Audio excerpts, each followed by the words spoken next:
Bonjour tout le monde. Bon, alors je refais la petite vidéo liée au défi de l'étape 2 d'hier. Donc ça se passe au niveau de vos émotions. J'espère que vous allez bien. Pour ceux qui sont en train de le voir en replay, je vous invite à prendre un verre d'eau, une boisson chaude comme ça. Vous vous installez tranquillement. Et surtout de pas hésiter à échanger après sur le groupe. Voilà, parce que c'est mieux de ne pas rester seul avec ces questions. Peut-être que je réponds pas à des questions, peut-être que vous en créez d'autres. Donc ça serait bien que vous puissiez me remettre tout ce qui vous concerne en tout cas. Pour vous faire avancer, donc un petit rappel, je suis Valérie Saillant, je suis naturopathe, magnétiseuse, coupeuse de feu et praticienne en biorésonance. C'est un plaisir de vous accompagner là pendant ces 5 jours pour vous faire un peu le tri dans pourquoi c'est compliqué de manger et ou de perdre ou de gagner du poids. Et aujourd'hui, on va s'attarder à quelque chose qui va vous parler sûrement, c'est vos émotions. Donc déjà, on est dans une société qui n'entend pas les émotions très peu. Hein. Vous n'êtes pas stressé, non, jamais. Vous avez jamais entendu petit non mais t'es un homme, faut pas pleurer. Ouais. Puis dans notre famille, on fait pas de colère, quoi. Alors que vous voyez peut-être des fois, vous avez peut-être vu vos parents se disputer, se déchirer assez violemment, mais vous n'avez pas le droit d'exprimer la colère. Ou ça, je l'ai vu aussi dans certaines familles. Non, non, mais ici, on parle pas de ses sentiments. Ok. Bon, on est bien d'accord qu'avec tout ça, déjà, ça commence à être compliqué. Il y a aussi, à la base, c'est des gens qui vous aiment,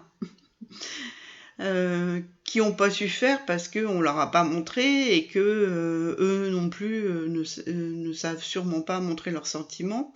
Mais toutes les petites remarques que votre papa ou votre maman bien intentionnés vous ont dit ah, il faut que tu finisses ton assiette, hein. Il y a trop de personnes qui meurent de faim.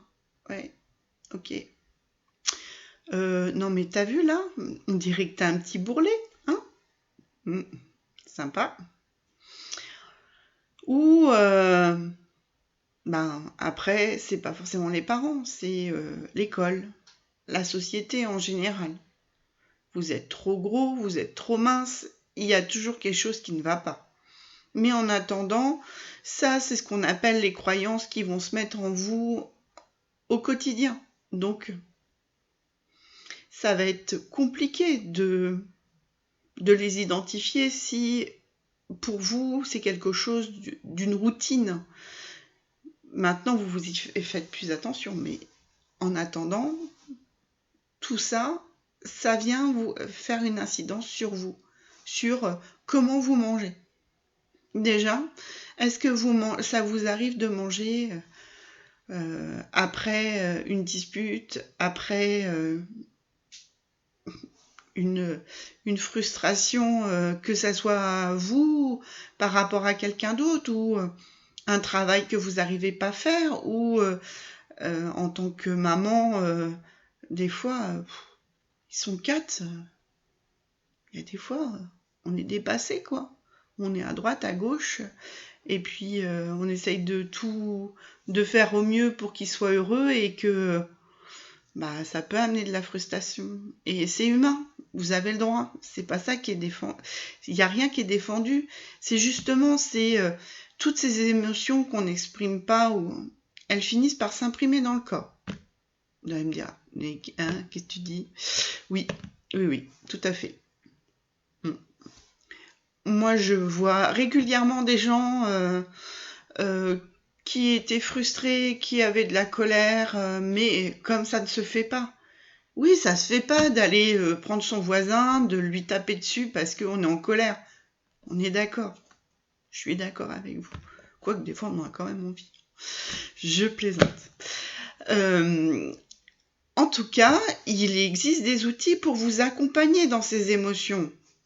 Justement, plus elles vont sortir, moins à l'intérieur de vous, il y aura quelque chose qui sera soit à combler, à compenser, ou parce que ça ne sort pas, ça vous empêche de manger depuis des années et des années, et en plus, vous allez vous épargner l'apparition de certaines maladies.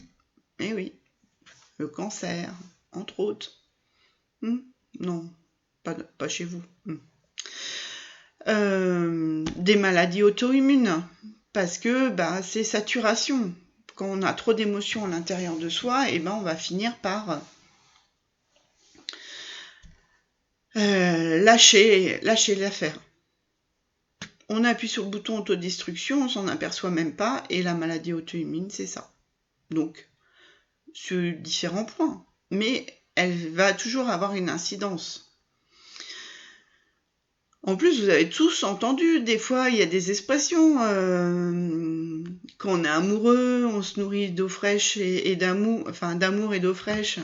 Oui. On est tellement dans le plaisir de la relation que on n'a besoin de rien d'autre. Donc ça veut bien dire que notre corps est capable de se nourrir d'autre chose que de la nourriture.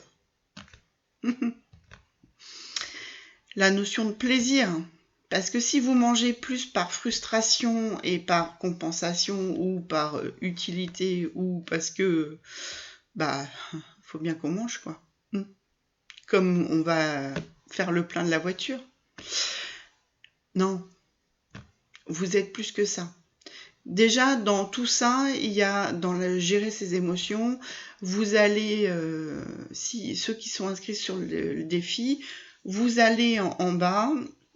Vous avez des petits liens pour des exercices de respiration. Parce que je suis frustrée, j'ai une émotion, et je peux pas la laisser s'exprimer comme je veux. Il existe des techniques pour pouvoir éviter de... allez, je me mange un paquet de gâteaux, je me prends la glace au chocolat, je dis n'importe quoi parce que tout le monde est différent, ou je prends tout le saucisson et j'en mange mon entier, ou le paquet de chips. Tout ça, c'est... ça vous frustre moralement parce que vous vous dites, voilà, j'ai encore cédé, j'ai lâché prise, voilà, je vais encore prendre du poids, ils ont tous raison en fait. Je manque de volonté, j'y arrive pas. Alors, non, c'est juste que vous n'avez pas les bons outils. Pour certains, ce qui peut marcher, c'est vous sentez que vous êtes frustré ou vous commencez à vous ennuyer. Chez des gens, c'est ça. Ouais, je commence à grignoter dès que je m'ennuie. Dès que j'ai plus les mains occupées. On commence par boire un verre d'eau.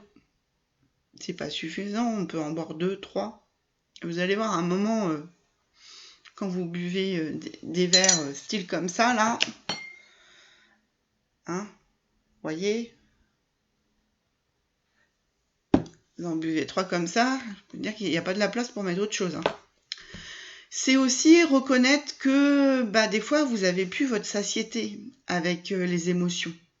Parce que du coup, vous mangez par réflexe, il n'y a plus de plaisir.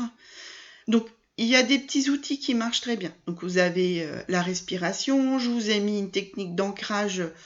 C'est pour ceux qui ne savent pas trop méditer, mais ça, c'est pratique parce que ça vous permet... allez, vous avez 15 minutes là où vous vous accordez un petit moment où vous vous ancrez. S'ancrer, ça veut dire mettre ses racines dans le sol et mettre son énergie en l'air. C'est aussi, ça vous permet de mieux affronter les journées. Donc pour ceux qui savent le faire après, ce qui est important, c'est de vous ancrer tous les matins, mais pas forcément 15 minutes, vous le faites en plus raccourci. Vous voyez ce qui vous convient. Ce qui est important, c'est de comprendre qu'on met ses racines dans le sol et qu'on va se connecter à une énergie qui est plus haut, au soleil central de la galaxie par exemple, pour bien être aligné. Comme ça, vous êtes bien le roseau, vous n'êtes pas le chêne, et à la tempête, vous pliez bien et vous arrivez à mieux affronter vos journées. C'est important. Plus je suis en paix avec mes émotions, alors ça ne veut pas dire que ça m'arrive, hein. Du genre, hier soir, j'étais en train de finir quelque chose, la petite qui commence à s'énerver parce que ça va pas assez vite, parce qu'elle a faim, parce que... Oh, stop! Bon, voilà. Je reste humaine, hein. Je suis pas un robot, vous aussi, hein. Donc, je vous en prie, soyez bienveillants avec vous-même. Et puis, moi, je me suis excusée. Je lui ai dit que c'était pas de sa faute, mais que la journée était quand même bien chargée, donc j'avais pas besoin de ses émotions à elle parce qu'elle était aussi fatiguée. Donc, je lui ai dit d'aller s'exprimer sur son coussin de la colère. D'ailleurs, la dernière fois, elle m'a dit « Mais c'est le mien, c'est pas le tien. » Bah oui, mais de temps en temps, ça fait du bien. Les enfants auront toujours une façon de nous faire rire de toute façon, et ça, c'est important. Toutes ces... là, je parlais de choses qui étaient plutôt négatives. Tout ce qui est positif, vous pouvez aussi l'ancrer en vous. Et si vous l'ancrez en vous, forcément, il y a des choses, au fur et à mesure, vous pouvez vous y reconnecter, surtout quand il y a des émotions qui ne sont pas faciles à gérer, ou dans un endroit où on n'a pas trop de ressources, en fait. Je sais pas, dans le métro, je pense à mes amis qui sont à Paris, qui doivent prendre les transports en commun, quand la rame, elle est bondée, et puis que... vous avez été pressé comme un citron toute la journée et que vous sentez bien que ça monte là, et puis que le fait qu'il y ait la foule, etc., ça remet, et ben de pouvoir d'avoir sa ressource en fait. Donc vous cherchez un endroit qui est simple, hein. La ressource, ça peut être votre pouce, la main. Qu'est-ce qui est facile? On peut faire ça. Personne va savoir que vous êtes en train de... Voilà, vous pouvez être songeur, alors que c'est pas du tout ça. C'est votre ressource à vous. Mettez un endroit qui est facile et qui est pas trop bizarre. Je dis ça parce que une fois comme ça, j'ai une dame qui me dit « Ah je vais mettre ça sur mes fesses. » Ok. Donc elle se met la main aux fesses à chaque fois que elle veut se ressourcer. C'est son truc à elle. Moi, je trouve que c'est quand même pas très... que si vous faites au niveau du bras, au niveau du pouce, ce qui est facile, d'accès, les gens vont pas s'en apercevoir. Donc j'ai la pensée positive ou j'ai mis quelque chose de positif en moi, je vais aller, par exemple, quand j'en ai besoin, ma ressource, c'est ça. Je vais aller... me connecter à mon pouce et je reprends tout ce que j'ai mis dedans. Par exemple, je suis quelqu'un de bien, bienveillant, d'aimant. Moi, j'ai mis le rire de mes enfants parce que c'est quelque chose qui me booste énormément. C'est ma vision des choses. Quand j'entends un enfant rire de plein cœur, comme on dit là,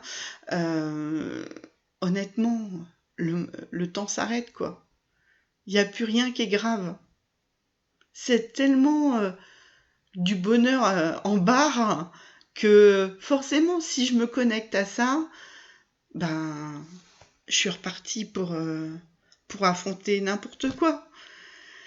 Donc voilà, au fur et à mesure, des émotions qui étaient positives, des gratitudes aussi par rapport à comment se déroule votre vie, des choses que vous vous dites, vous avez franchi des caps, tout ça c'est important. Parce que ces moments-là, ça va pas enlever l'émotion, on enlève l'émotion.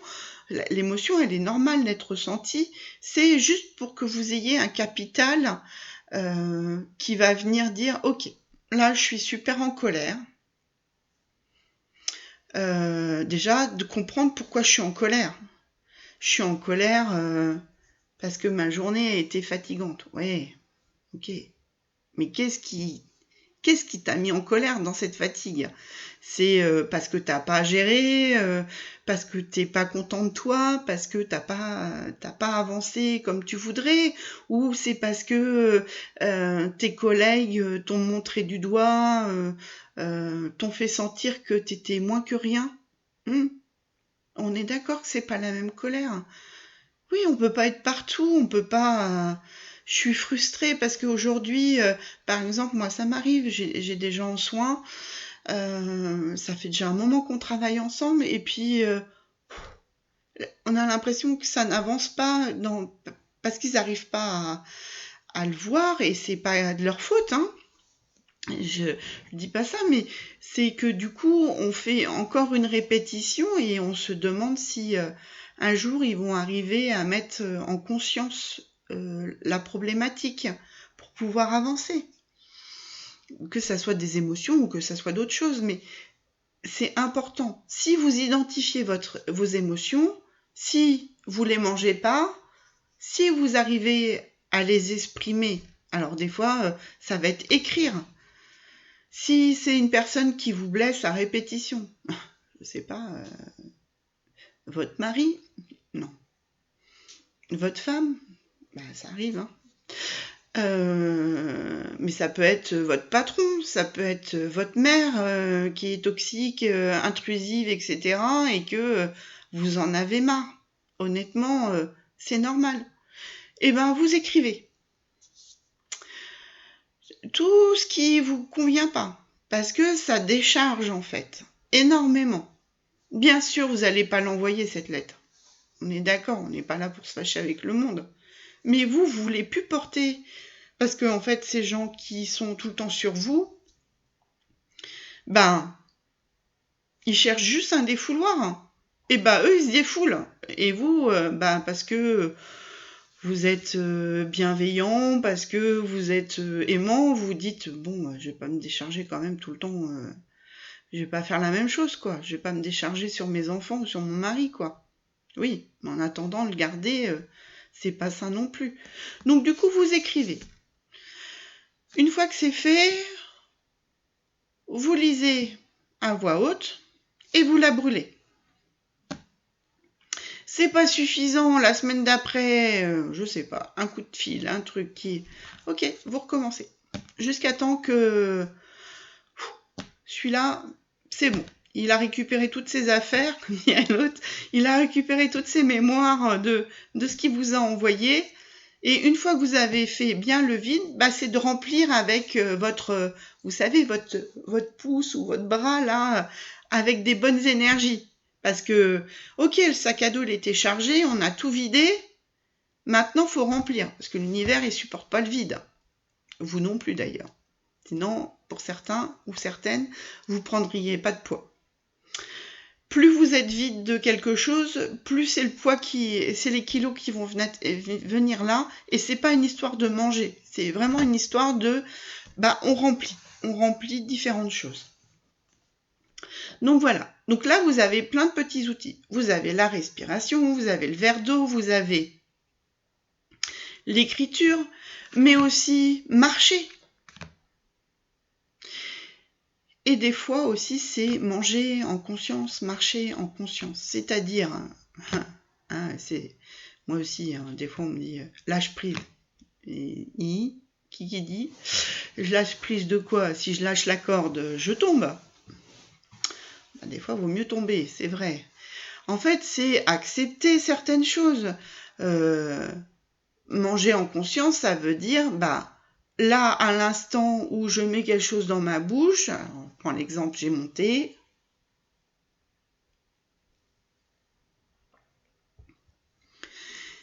J'essaye de voir dans ma bouche tout, parce que là, il y a plusieurs plantes dedans.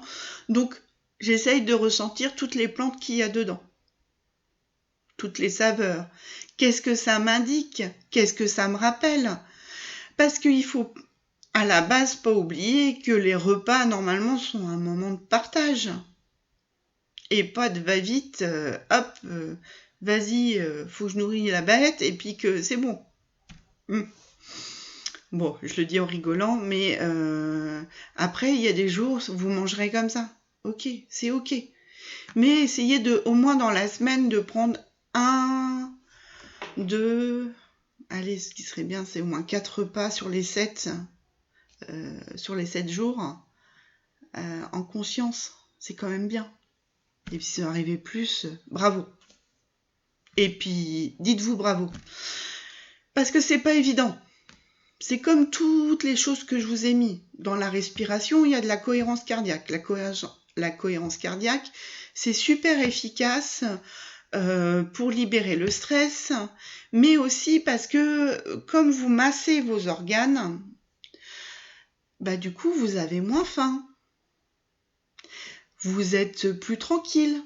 Du coup, ça veut dire que les émotions, vous les avez relâchées. Vous les avez pas mises à l'intérieur, vous avez accepté qu'elles soient là et vous avez relâché. Donc ça veut dire que si vous êtes capable de faire 5 minutes de cohérence par jour, vous gagnerez en zénitude rapidement. Parce que, en règle générale, il faut être concentré sur sa respiration. Du coup, il n'y a pas de place pour la machine folle qui est faut que je fasse les courses ou que j'ai tel truc à régler au travail. Et stop. C'est 5 minutes. Foutez-vous la paix. Accordez-vous la paix. Hein, c'est pas quand vous aurez les 2 pieds sous terre que vous en profiterez. Donc, prenez-les, ces 5 minutes. Alors, des fois, bah, ça sera tard le soir parce que faut les prendre qu'après avoir fini sa journée. C'est pas grave. C'est 5 minutes pour vous. Tous les exercices, là, c'est, allez, maximum l'ancrage, c'est 15 minutes. Et l'ancrage, vous pouvez le faire à un moment où vous avez le temps. Peut-être pas obligé de le faire tous les jours 15 minutes. Pardon.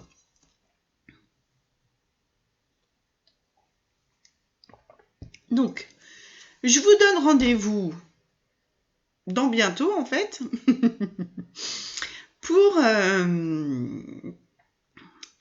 pour parler du transgénérationnel de l'épigénétique. Vous allez voir, vous allez avoir des surprises et vous allez mieux comprendre pourquoi, d'accord, il y a l'émotionnel, mais peut-être que l'émotionnel, c'est même pas le vôtre. Bon, bah, je vous dis à tout de suite. Et si pour les autres, sinon, ça sera à demain. Allez, excellente journée à vous. Au revoir.